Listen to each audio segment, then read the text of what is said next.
Assalamu alaikum. Don't forget to press the subscribe button and bell icon next to it and keep informed with the latest videos.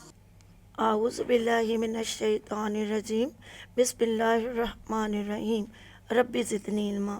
السلام علیکم ورحمۃ اللہ وبرکاتہ۔ ہم سب جانتے ہیں کہ خداوند کریم نے قرآن پاک میں ہم سب کو ایک واضح وعدہ دے رکھا ہے، وَلَنَبْلُوَنَّكُمْ بِشَيْءٍ، تمہیں کسی نہ کسی چیز سے ضرور آزمایا جائے گا۔ کوئی بھی ایسا نہیں ہے جسے آزمایا نہ جائے، کوئی بھی ایسا نہیں ہے جس پر اللہ نے مشکلات نہ ڈالی ہوں۔ یہ دنیا دارالامتحان ہے، یہاں ہر ایک نے اپنی آزمائش سے گزرنا ہے، پھر اپنے آخری مقام تک پہنچنا ہے۔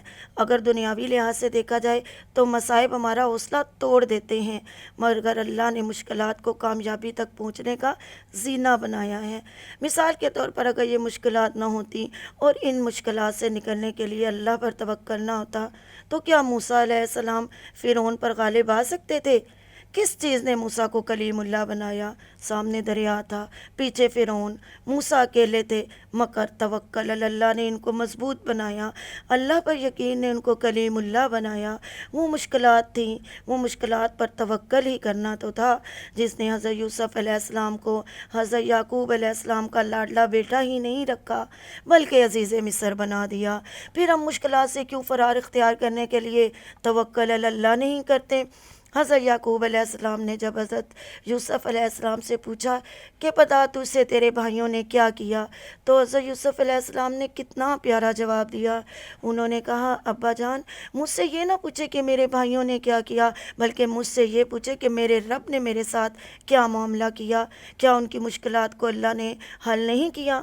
مصائب تھے، مشکلات تھیں، آلام تھے، مگر مشکلات کے بعد ان کو وہ مقام ملا کہ وہ اس دنیا اور آخرت میں جو کسی کے حصے میں نہ آیا وہ عزیز مصر قرار پائے۔ اور اسی طرح حضرت مریم علیہ السلام، ہم سب جانتے ہیں کہ کتنی بڑی آزمائش ہوتی ہے ایک عورت کے لیے کہ جب زمانہ اس کے کردار کے بارے میں غلط سوچے۔ اگر حضرت مریم علیہ السلام خدا کی ذات پر متوکل نہ ہوتی اور نا امید ہو جاتی تو کیا ہوتا؟ اللہ کی ذات سے منسلک مریم علیہ السلام نے جب اللہ کی نشانی حضرت عیسیٰ کو لے کر گئیں تو گہوارے سے حضرت عیسیٰ بولے اور حضرت مریم کی پاکی کی گواہی دی۔ آج بھی حضرت عیسیٰ علیہ السلام زندہ ہیں، اور حضرت امام مہدی کی ابتدا میں نماز پڑھیں گے تو سب زمانہ دیکھے گا، سب جانیں گے کہ حضرت مریم علیہ السلام کتنی پاک عورت تھیں۔ اسی طرح حضرت ابراہیم علیہ السلام کے خلاف پورا شہر اکٹھا ہو گیا اور پورے تقریباً 6 ماہ تک ایندھن اکٹھا کیا گیا، مگر یہ توکل اللہ ہی تھا جس نے حضرت ابراہیم علیہ السلام کو ایک خطر آتش نمرود میں کود پڑنے کی ہمت دی۔ پھر حضور صلی اللہ علیہ وسلم کی ذات کو دیکھیں، آپ نے خود فرمایا کہ کسی نبی کو ایسی تکلیف نہیں دی گئی جیسے مجھے دی گئی۔ پھر تمام دشمنان رسول صلی اللہ علیہ وسلم جو کبھی ہاتھوں میں پتھر اٹھائے ہوئے تھے آپ کی صداقت کے سامنے گھٹنے ٹیکنے پر مجبور ہو گئے۔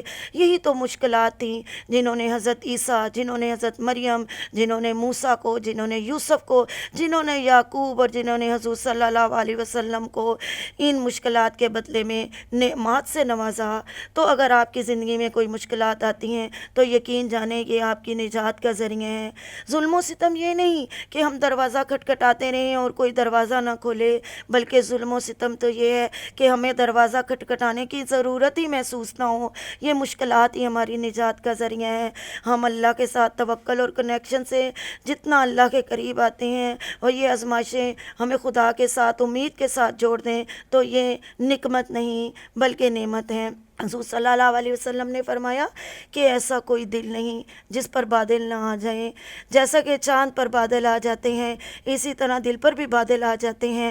جب چاند کے آگے بادل آ جائیں تو اندھیرا چھا جاتا ہے، اور جب بادل چھٹ جاتے ہیں تو روشنی ہو جاتی ہے۔ اللہ کے رسول صلی اللہ علیہ وسلم ہمیں یہ بتانا چاہ رہے ہیں کہ ایسا کوئی دل نہیں ہوتا جو پریشان نہ ہو، ایسا کوئی دل نہیں ہوتا جو اداس نہ ہو۔ جس طرح چاند بادل میں چھپ جاتا ہے اسی طرح مومنین اور مسلمانوں کا دل بھی کبھی کبھی پریشانیوں اور اداسیوں میں ایمان کے نور سے منور نہیں ہوتا۔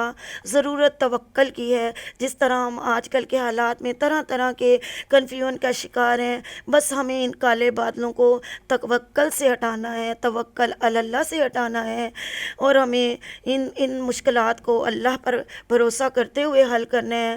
مضبوط دل اپنے اوپر سے مشکلات کے بادل کو ہٹا لیتا ہے، توکل صلی اللہ کے، جبکہ کمزور ایمان لوگ ان کالے بادلوں کے پیچھے کمزور دل کے ساتھ حالات کو فیس کرتے ہیں۔